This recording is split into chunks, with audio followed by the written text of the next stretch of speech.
One thing we can say about this space is like there's always a flavor of the month or the year or a couple of years, right? So the AI washing happens. Remember employee engagement? So I don't really pay attention to the trend. And what I would say to people is the proof is in the pudding, right? I mean, I can call myself a cat. I can't function like one, you know what I mean? So it's like a lot of those things you're gonna have to cut through. You have to cut through the marketing fluff, you gotta cut through the noise and just go right into the proof.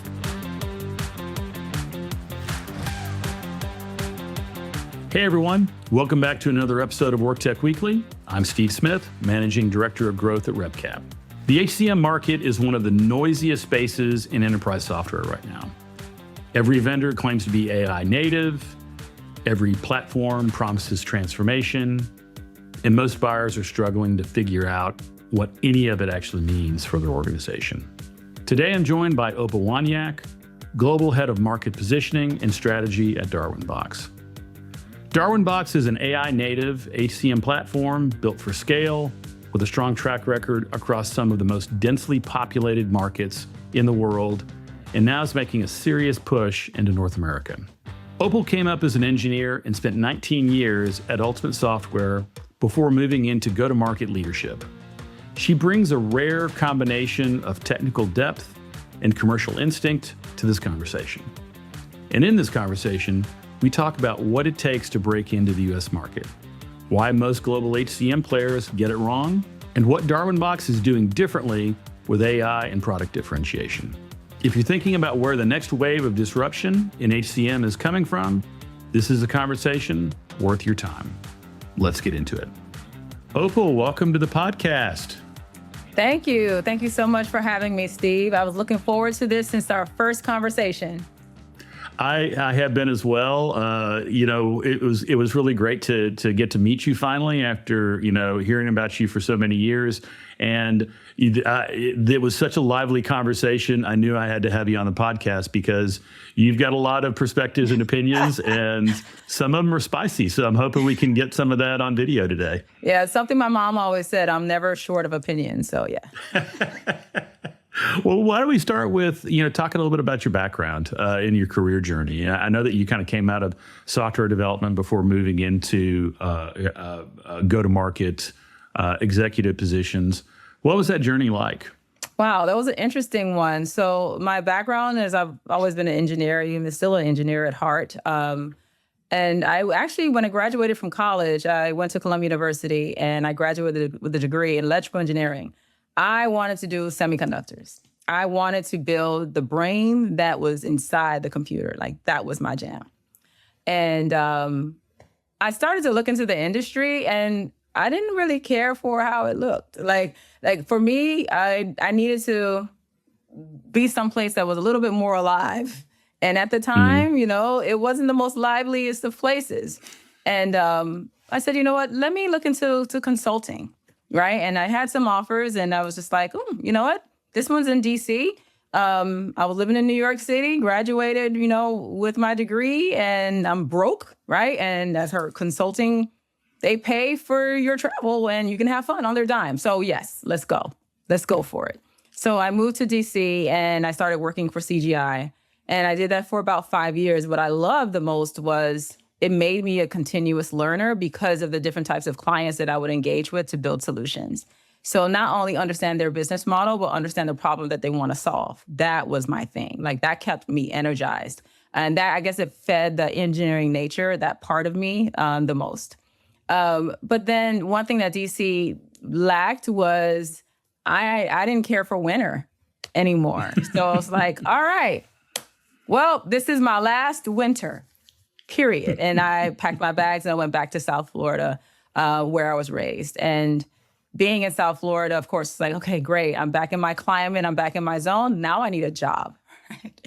And found this company, Ultimate Software, that was literally 15 minutes door to door from where I lived. And they hired me to help build their recruitment application. And that was my first experience stepping into HCM. And so with that, we came with not just recruiting, but giving me more responsibilities, like the technical underpinnings, And that product became what we now know as UKG Pro. I had all the technical underpinnings, the platform, workflow, security, mobile, like all of those pieces. The not so sexy pieces, but it's the pieces nonetheless that when they break, they come find you. Right? Yeah. That's when you get popular all of a sudden. But it also helped where I got to learn a lot about the other pieces that sit on top of the platform, like payroll, like benefits, and so forth. And so it was one of those things that it kept me going. And I didn't expect to be there for 19 years. I was looking for maybe 3 or 4 years or, around that time, it was a lot of that type of like trend was really, really going on. And but I definitely can say that being in the people business was definitely the most interesting. Because prior to coming to Ultimate Software UKG at the time was Ultimate Software, I learned my greatest lesson, which kind of did the shift for me, where you were like, okay, how did you go from engineering into like this go-to-market executive? And there was a company called Ricochet Wireless. And this company built a solution where it was like wireless Wi-Fi routers, right? Internet routers. Yeah. Sound familiar? Yeah. And I looked at the product, and this is like the early 2000s. So I'm like, wow, imagine one in every home. Exhibit A, Steve. Yeah. We even have Wi-Fi extenders, right? And so I imposed my vision and my value onto that product. And there's nothing wrong with that. But the problem is, from an engineer to another engineer, of course I see it, right? But how do you make the rest of the world see it, right? That to me was the hardest problem to solve. And so being engineer, it was always about problem solving, but that one right there, that's my ticket. I was like, no. The reason why I even went more into go-to-market too is because that company went belly up and took my money with it. Ouch. Ouch. But I made a promise to myself that no matter what I'm working on, I will always be able to articulate the vision and the value. So I wasn't your average product manager. I was one that can future cast. I would give people something to actually, when they're working on something, they understand that this is a part of something greater or something bigger. There was a such thing called business value, and you had to understand what is the business value of what you're building to the beholder, right? And so even so much, it forces you to even know what is valuable. What's valuable to me may not be valuable to a customer. So what is that, And so going through all of that and really propelled my career into going more into marketing, going more into product strategy, commercialization aspects, and so forth. And so the rest is history. So here I am now at Darwinbox, really stationed to make sure that our company is making a substantial amount of progress in the United States and grabbing as much market share as we go along. What's interesting too is that, and this from being in talent acquisition, it's just like one of the things that you look for in screening is, okay, when was a person at a specific brand when that brand did some amazing work? And, you were at Ultimate Software, had a great journey there. You've been at iSolved. And now you're going to Darwinbox. And it's just like when I look at kind of those data points in your career journey, it definitely makes me go, wow, okay, this is something interesting. So tell me a little bit about how you came to Darwinbox and why you decided to make this move. Why did you decide to go there? Wow, thank you. So when I was sitting down, I was thinking about where's going to be my next stop, right? And also like organically, I got some CEOs reached out to me to like, hey, are you open for advising? And I'm like, oh, sure. Here's my retainer, and advising them on that. I didn't realize, sometimes you don't realize who's watching you. You're just in the motions and you're doing the work, but you often don't know, like if someone sees you on a webinar and they understand, they're taken away, like, wow, she understands commercialization. I wonder if she can help me out, And so that organically, became a thing. And at the crux of it, honestly, Steve, I just like helping people. I just do. And I think that also was a good testament to Ultimate Software too, where they had a giving culture, so it was a part of you to just give, not give back, give. Like if there was a Texas storm, we knew we were going to get a link of like, how much of your salary are you donating? How much are you? And so that was just a regular thing. And so that being my muscle and my motion, and I need to always be in a capacity where I'm constantly giving. Like whatever I have with me, I can't, whatever I have, I can't take it with me. Right. Mm-hmm. And so I looked at anywhere that I'm going to go next is like my legacy move. Now I've already spent my career being legendary. I don't want someone's spot. Like I just rather me just impart to you whatever it is that I've learned over the years. It is now fully yours. And with that, the advising really helped with that. But then I came across these founders at Darwinbox, introduced to me by some of the UKG folks that came over to Darwinbox to really establish the presence in the U.S. market. And, Joe calls me up like, hey, I'm at Darwinbox now and starts talking to me a lot about Darwinbox. And I was like, oh, wow, sounds like a really good company. And the funny thing is, I researched them years ago. I knew a lot about them already, but I looked at them as shots fired from the Indian Ocean. Mm-hmm. Even when people were kind of like, and not really like, no, this is not the one to mess with. Like, don't let David fool you. It will slay the giant, And I would say that about Darwinbox, and this was about 4 years ago or so. But not even paying attention or thinking that I'm going to end up here. But when I came across, these founders, especially speaking directly with Chaitanya and with Giant, I got to know the founder's heart. All right. And I didn't think that I will come across another founder's heart as sincere as I had with Ultimate Software. And so with that, it's like, who can say that they had lightning strike twice in their career? So, this was my second lightning strike. Well, what's interesting is as the Darwinbox has gotten a lot of really good buzz in the industry. They, coming out of India, really kind of making waves on the global scene.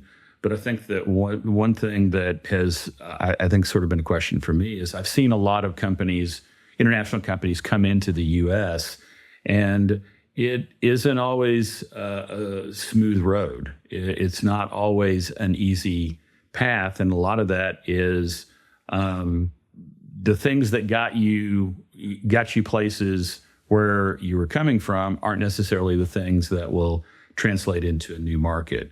What do you think that Darwinbox is doing differently that can translate into the U.S. market and compete against the SAPs, the Workdays, and the Oracles in North America? Well, to put it plain, one thing I loved about Darwinbox, Darwinbox has been around for already 10 years now. The platform is about 6 or 7 years old. And it was just seeing all these companies say AI first. Like Darwinbox is literally AI first. First thing they built was a chat bot, So, and built everything else around it. But they remained people first and AI native. And I think that was a huge distinction. And one of the things that I remember when I was presenting to my leadership at the time about Darwinbox was, one, where they're starting is where everyone's trying to go, right? So Darwinbox is starting in India, right? Starting in India, and almost every PE firm portfolio is asking for you to build your capability centers where? In India, okay? Yeah. Call it a margin call, whatever it is, but that's a big play that's being done. Selling into, the Philippines and with success in Singapore and Indonesia and the GCC area in Dubai with success. And these are the most densely populated areas on the planet, right? So clearly scalability is not an issue. Right. Right. So selling into these areas and then looking at how many lives are on the platform. For these U.S. companies, it took us 35 years to get to those numbers. Right. Right. And so this is calling a spade a spade. If you have that many lives on your platform, you have a lot of data. And if you have a lot of data, you can do AI really well. Yeah. And this is not some replication house. This is like real stuff. And that's, I think, what, sometimes gets lost in the what's going on with the front end and the UI and talking about what that experience is. So much of the value of AI is that data there on the back end. And, I think to kind of bring it even into sharper focus around kind of, what's the state of, human capital management right now. The HCM market's incredibly, crowded and noisy globally. And every vendor's claiming to be AI native now. How do you think buyers can kind of break through the AI washing that goes on? And when you're kind of looking at what Darwinbox's opportunities are to really rise above that, where are you seeing opportunities? Well, to call it plainly, one thing we can say about this space is like there's always a flavor of the month or the year. Or a couple of years, right? So the AI washing happens. Remember employee engagement? Employee experience, which was really like employee self-service 2.0, if we really want to call a spade, right? And it's just like, It does this whole cyclical thing, over and over again. And it's just like, it's all about the employee and then rise of the machines. All about the employee, then integration studios, like integrations were like the biggest thing. And so like all of these things, of course, you've been around long enough, you literally can just like go back to your notebook. It's like, okay, I already have the notes. I already have the answers to the quiz and I kind of know what this looks like, right? And the funny part is that with this evolution, even though it has been cyclical, I can say that it has, this time around it's been better. For every time it comes around, it has been better and better, or, especially with the tech stack and the evolution of it. And so I don't really pay attention to the trend. And what I would say to people is the proof is in the pudding. Right? I mean, I can call myself a cat, but I can't function like one. You know what I mean? So it's like a lot of those things you're going to have to cut through. You have to cut through the marketing fluff. You got to cut through the noise and just go right into the proof. And so some of the things that I'm doing here at Darwinbox is I feel like a kid in a candy store. Steve, I kid you not. I mean, UKG was cool, but our tech wasn't that great. And I helped build it, so I can call my baby ugly. All right, I call my baby ugly. And one thing I can say with Darwinbox, especially being, developing in APAC and it's a very tech forward, region of the world. Yeah. And being this tech forward, I feel like a kid in a candy store. I'm discovering things almost daily, things that I would have these ideas, and every idea that I have, I create a PowerPoint from it. And I put it in the vault. I just throw it away. And my vault, I never really pull anything out because I kind of felt like the product is not going to take on this, or people are just not going to understand, or there is going to be some red tape, some bureaucracy, or someone getting in their feelings about something. I was like, right? But at least I needed an outlet for my ideas. I can definitely say the things that I saw in Darwinbox made me pull things out the vault. Really? It made me pull things out the vault. So it definitely has, I would say, reinvigorated my ideas of coloring outside the lines to the point that you're just like, what lines? And so you're going to see some very interesting use cases that people will dare to dream. And I can definitely say I'm grateful to have these types of toys in my hands to be able to give it that. So for anyone looking at any solutions, again, the proof is definitely in the pudding. Look at these use cases, even talk to some references, because if they can claim what they say, then they should also be able to show you who can do. Well, in such a noisy market right now for, enterprise, HR buyers, it's hard to know what to really kind of focus on that's important, when we're in the period of such, transformational change. What do you think that buyers are getting wrong when they're evaluating HCM platforms right now?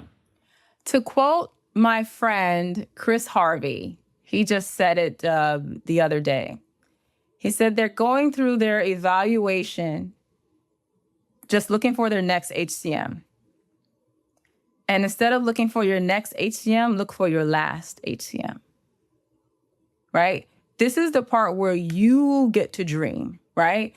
This is the part where you can actually make up for past sins, and you don't necessarily have to do a lift and shift and you're just dumping everything exactly the way you had it. And it's like, no, like your business model was hamstrung for decades because of your software solutions. Now it's your opportunity. Your opportunity to rise to the occasion. And speaking with a lot of partners, especially that's a part of my remit at Darwinbox too, I put it on them, like your expertise is being, is for hire. And these clients are hiring you. This is your moment. When you come to Darwinbox, let it be your moment to rethink or reimagine what it could be, because you're in a platform where it's possible. I think something that's interesting in terms of sort of that diversity of perspectives that you're talking about, and I know that this is something that you're interested in very specifically, is sort of like the convergence of HR and IT. Ooh. And we've seen buying committees expand. We've seen IT have a lot more say in product selection and product deployment. When you're sort of looking at go-to-market right now, and with this sort of in mind, what do you think has changed over the past few years about kind of the intersection of IT and HR? I think the most surprising thing that I saw was, I can't remember who did a poll, but there was someone who reported that the head of HR is now reporting into the CIO, right?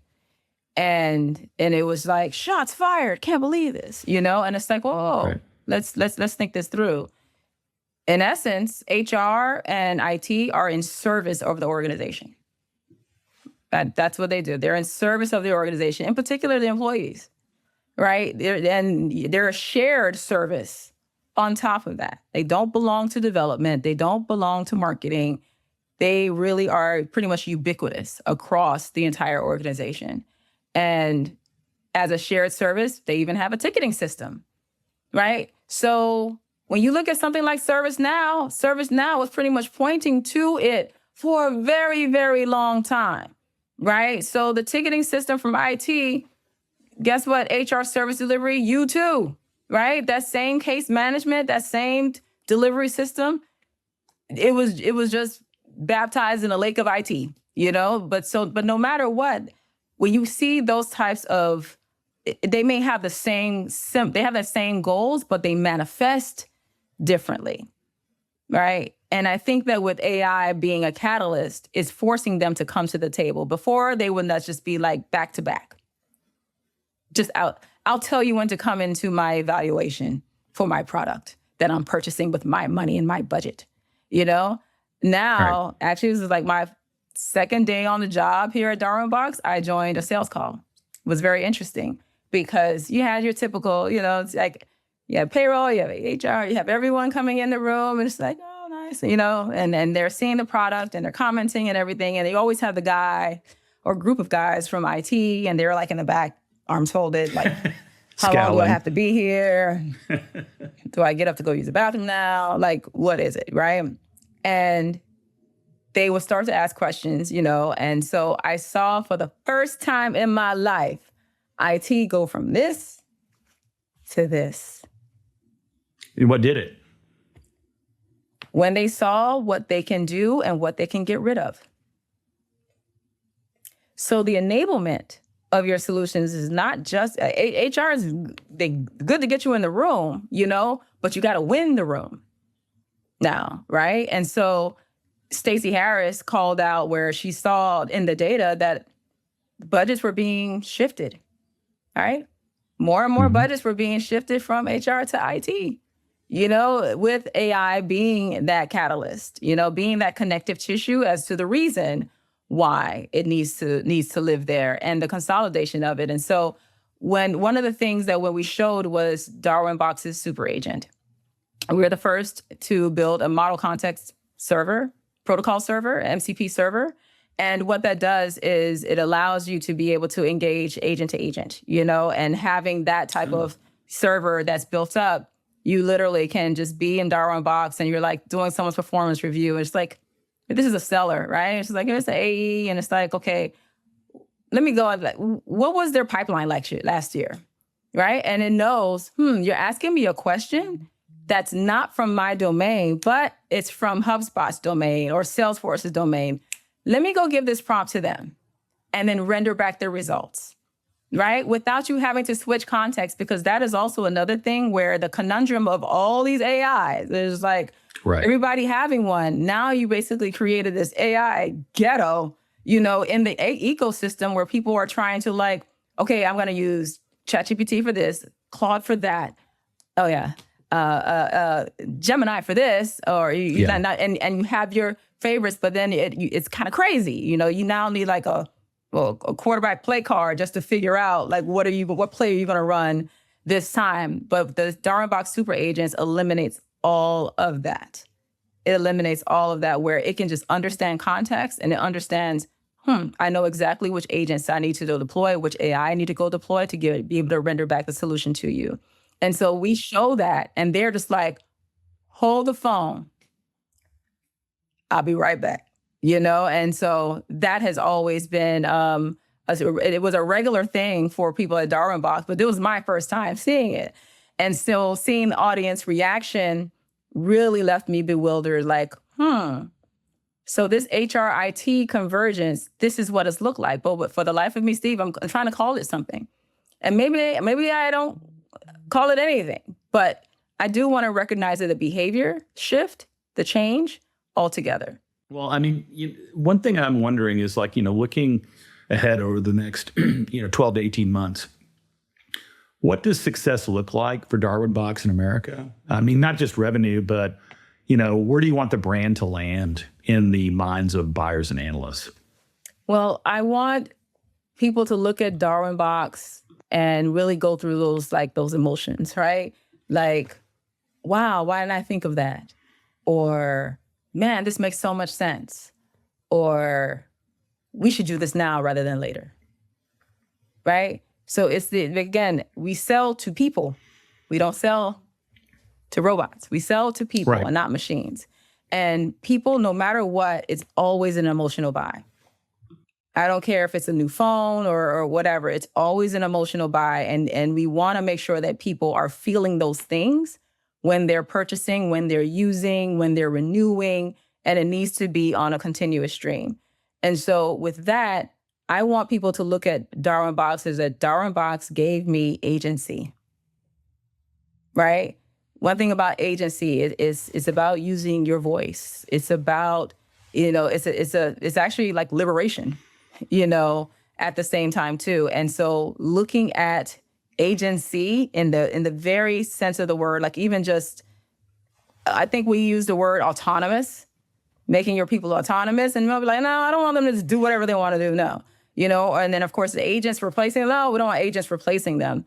But no matter what, I think it's one of those things that kind of like employee self-service, manager self-service got wrong, where it had everything in front of it to give people agency, but all it really did was just relegate its HR's work onto them, right? So it was just an additional burdening, if anything. I think that Darwinbox is the one to set the captives free, to really give that unburdening, giving that agency, and give that agency for all, from the executive down to the lowest paid employee. Everyone is able to get that agency. I love that. And I guess one thing, final question for you. If you could change one thing about the work tech industry, how it talks about itself, the language, the framing, the metrics, what would it be? If I can change one thing, I think if anything is stop trying to be something you're not, right? Like trying to, I'll just pick on employee experience, right? And it's like, you're not like, stop trying to be all things to all people. Really, like know your audience, know all of those things. Because even for like employee experience for a time, it's like when an employee wakes up in the morning, they're not logging into your system. Let's be clear, right? They're not. I'm a mother of 3. My work week begins on Sunday.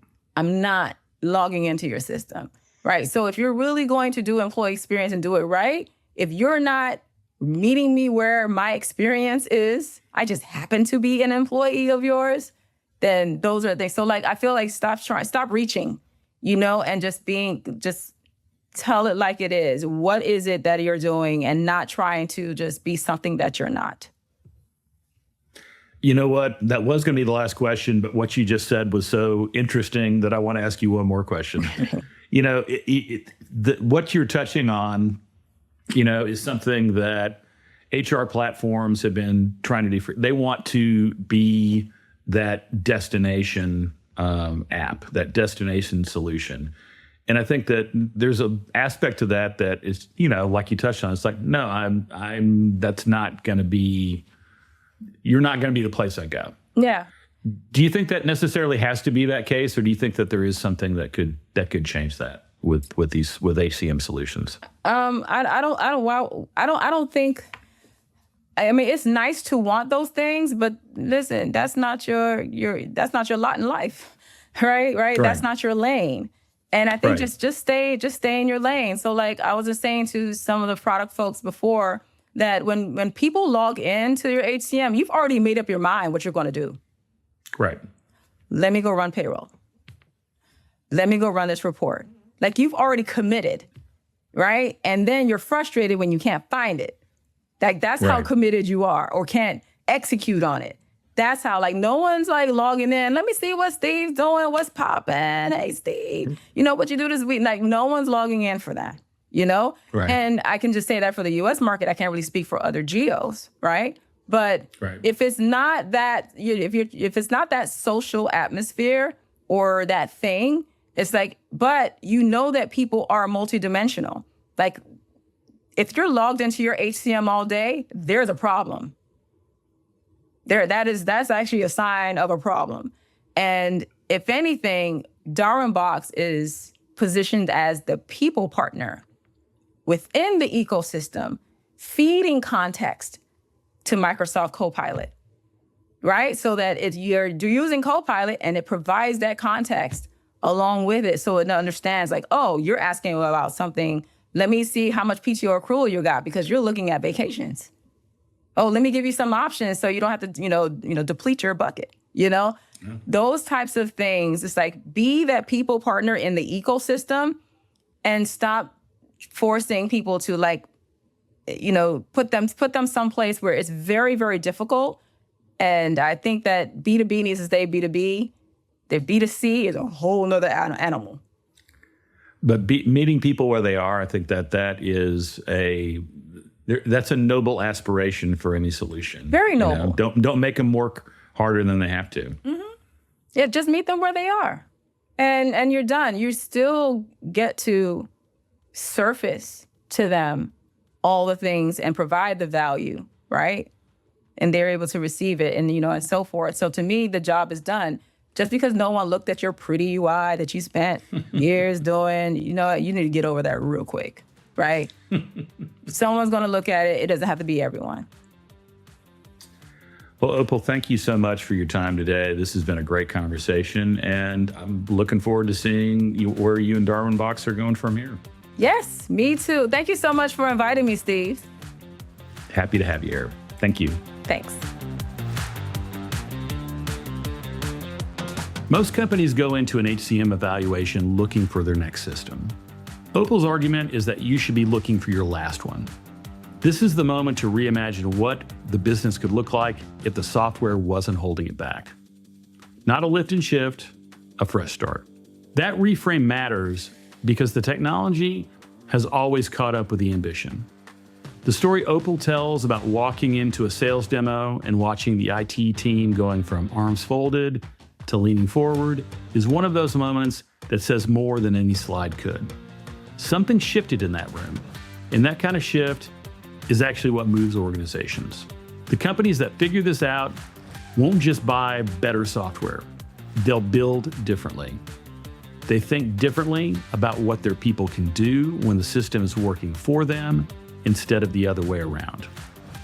That's the opportunity on the table right now, and it's bigger than most buyers realize.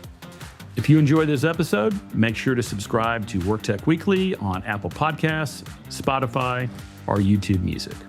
And I'll see you next time.